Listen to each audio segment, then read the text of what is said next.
Irvine, California, the city I grew up in. After what I experienced, I wish I had stayed there. But before I get to that, let me tell you the story from the beginning.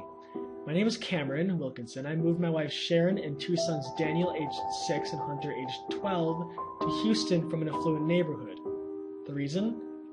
I'm a manager for a real estate company, and I got moved to a building in Houston. And I wanted to move my family closer to my job. Unfortunately, the only place that was convenient for me was the Alief area southwest of downtown.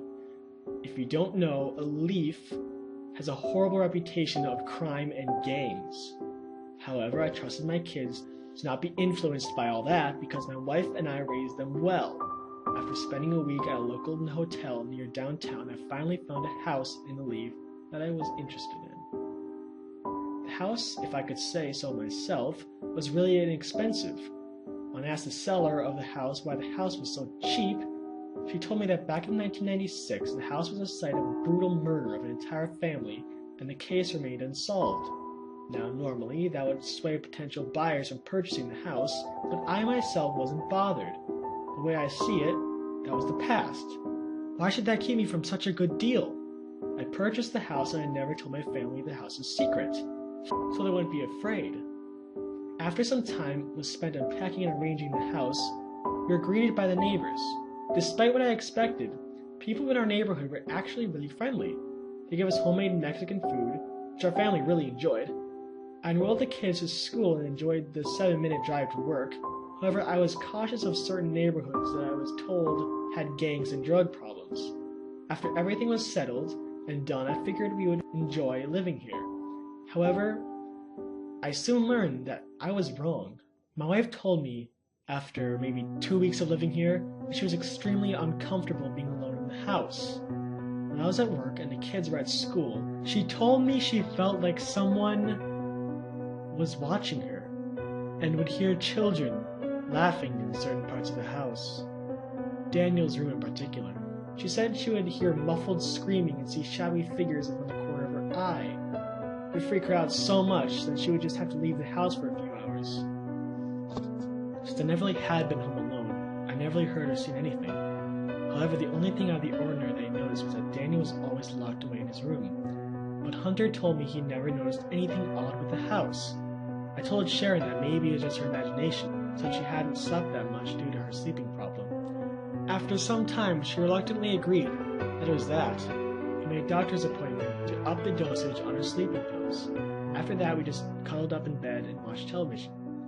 Daniel woke me up at 3 in the morning and asked me if his new friend could sleep over. Puzzled at the time, I asked him who his friend was, and he said his friend was Lewis. Convinced that Lewis was just an imaginary friend, I told him yes.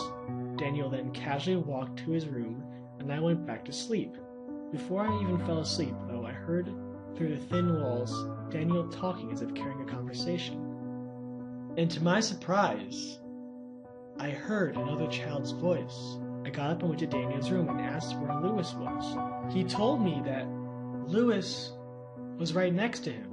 I got irritated, but I just assumed that Daniel made up another voice for his imaginary friend. I told him to go to sleep, and I walked back down to my room and put my head back on the pillow. I heard Daniel laughing, followed by another child's laughter. However, it was strange. It echoed throughout my room. But Sharon didn't seem to hear it as her sleep was undisturbed. I convinced myself that it was just Daniel, and I drifted off to sleep. The dream I had afterwards was really creepy. Everything was different. I was in my house, but the furniture, curtains, and just the way the house was arranged was different. I was in what appeared to be Daniel's room, but of course the arrangement was different. After maybe 2 minutes, I realized I was in a lucid dream. I was able to control my actions. I walked out of the room and into the hallway, and what I saw disturbed me. I saw a severed arm, and based on the size, it belonged to a small child. I followed the trail of blood to a room that we were currently used as a game room, and saw 3 bodies. I realized the severed arm belonged to a little girl who looked to be around 8 years old. She was stripped naked except for underwear. On her chest and stomach were what looked to be more than 30 stab wounds with her intestines pulled out. Another body belonged to a man who appeared to be in his late 30s. He too had multiple stab wounds and his throat was slit deeply. There was still blood squirting out of the wound. The final body had a distinctive black shirt with white stripes. However, I could barely tell it was white due to all the blood. There was a jack-o'-lantern placed on his head, and when I removed it, I discovered there was no head. The poor man had been decapitated. But upon looking at his body, his cause of death was multiple stab wounds in his heart area. By now, I was extremely frightened. I walked to the kitchen where I saw a woman, presumably the mother, with her throat cut and still coughing. I could tell she was trying to speak, but she couldn't. After a few seconds, she finally slumped to the floor and died. I ran to the back door, but it wouldn't open. I looked out the window and saw a boy around 10 or 11 years old hanging from a tree. His insides were spilled out and it scared me even more. I tried running to the front door, and that's when I ran into a man. He looked to be his early 20s. He was wearing a white shirt, although it was covered in blood. He said to me, "Louis, just run. I'll try my best to hold him off." In my confused and frightened state, I didn't take any thought on what he said and ran to the master restroom. There was a window. As I was going, I looked back, just in time to see a man fight the attacker. I also noticed that all the phone lines were cut. The man knocked the attacker down and ran towards me. As he got closer, he suddenly fell to the ground dead. That's when I saw the attacker had thrown a knife and lodged itself in the back of the man's head. I ran to the restroom and looked in the mirror. It wasn't me. I looked to be a 6 or 7-year-old boy. Now, it all made sense. In the dream, I was Louis. That's why the man called me that. But then I remembered what happened before I fell asleep. It was my son Daniel talking to somebody named Louis. Now it was clear.